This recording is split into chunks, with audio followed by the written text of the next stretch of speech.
It has been established that persons who have recently died have been returning to life and committing acts of murder.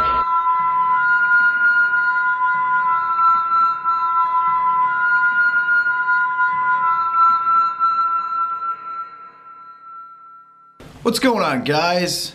Today I will be reviewing the 1986 horror comedy film Critters.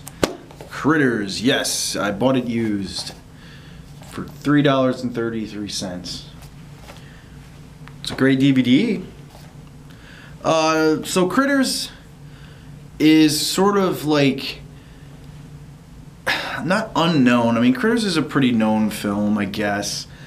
But it's always compared to Gremlins, and the two films are quite different, but they have their similarities, mainly because they're about like creatures eating people and destroying their houses and stuff. But they're totally different lores, you know. One are aliens, one are like I don't even know, a curse or something. I can't remember Gremlins that good right now.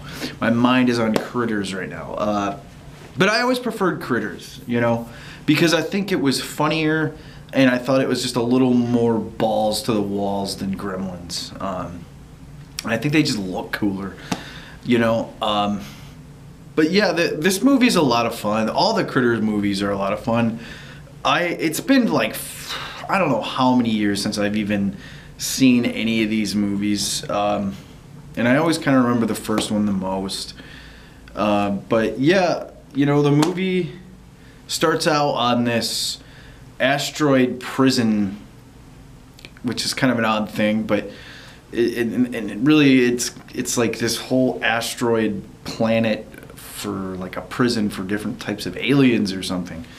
And you find out that a ship that the Krites, as the Critters are called, are set course to go to Earth and escaped, I guess. And then they send these two alien bounty hunters that can like shapeshift into anything. So they make them look like people, you know. So people on Earth aren't alarmed, I guess, even though that does nothing because they're creepy and weird and totally intimidating the whole time. But they do look like people. And there's a really cool sequence where, because these aliens are like these green-headed kind of blob-looking things.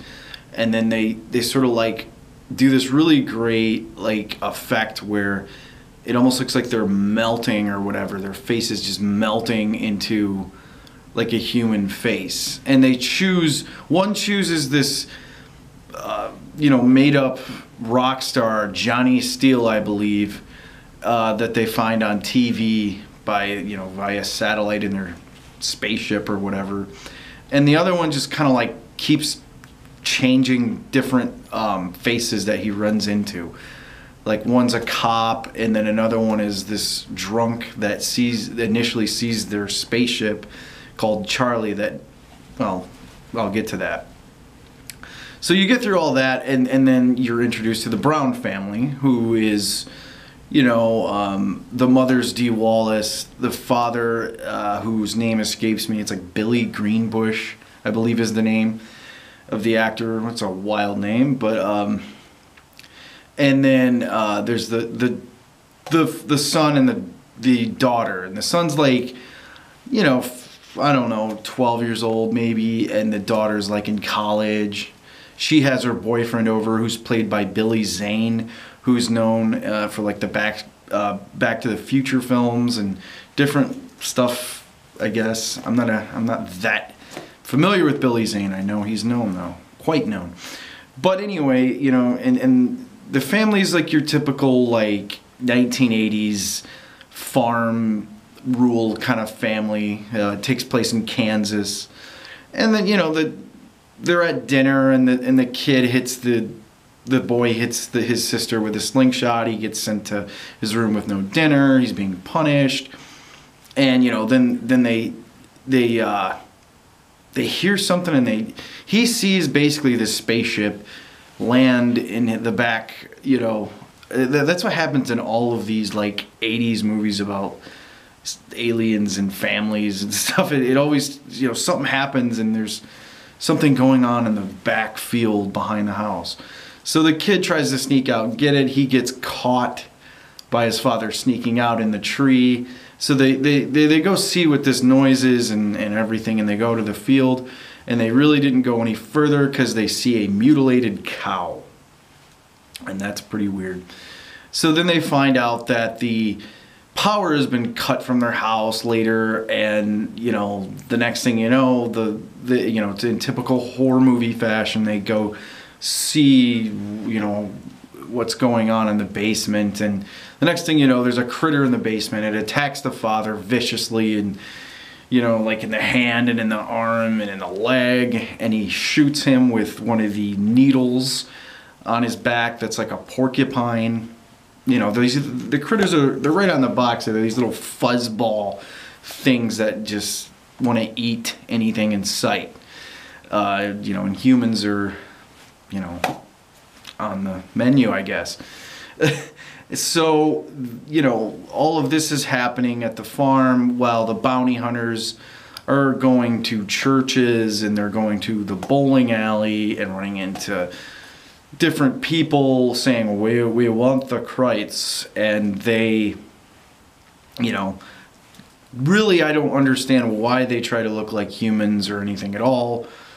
Like I said, they're going around scaring the shit out of people with giant like bazooka laser cannon guns and everything, so they're not really disguised very well, you know. And meanwhile, people are only thinking about calling the police, except Charlie, the drunk who initially saw the spaceship and is also like the handyman on the Brown farm, so he knows the boy really well, and he walks around, you know, drinking out of his bottle, and everyone thinks he's crazy.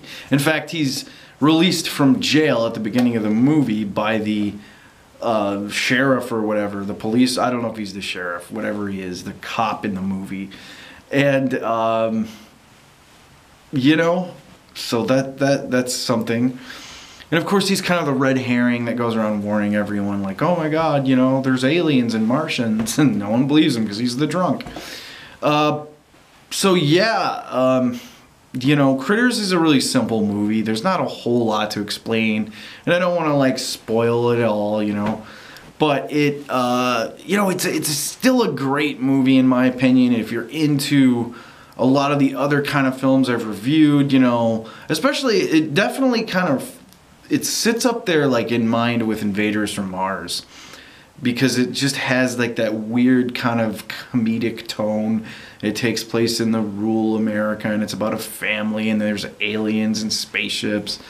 But I will say Critters, I think, holds up a little better than something like that. And it, you know, like I said, this is New Line trying to basically make their version of Gremlins. But it, you know, it's a total different story. You know, I don't have a whole lot more to say about Critters besides check it out if you haven't. You know, and the sequels, I think they get funnier maybe, and the deaths get a little bit more extreme. But like I can't tell you, you know, which one's which. However, I would like to show off the fact that I have a Critters 2 VHS. Yeah, I love that cover.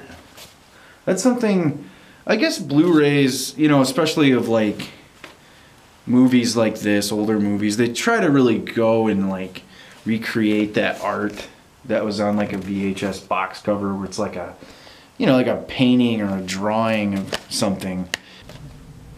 You know, also,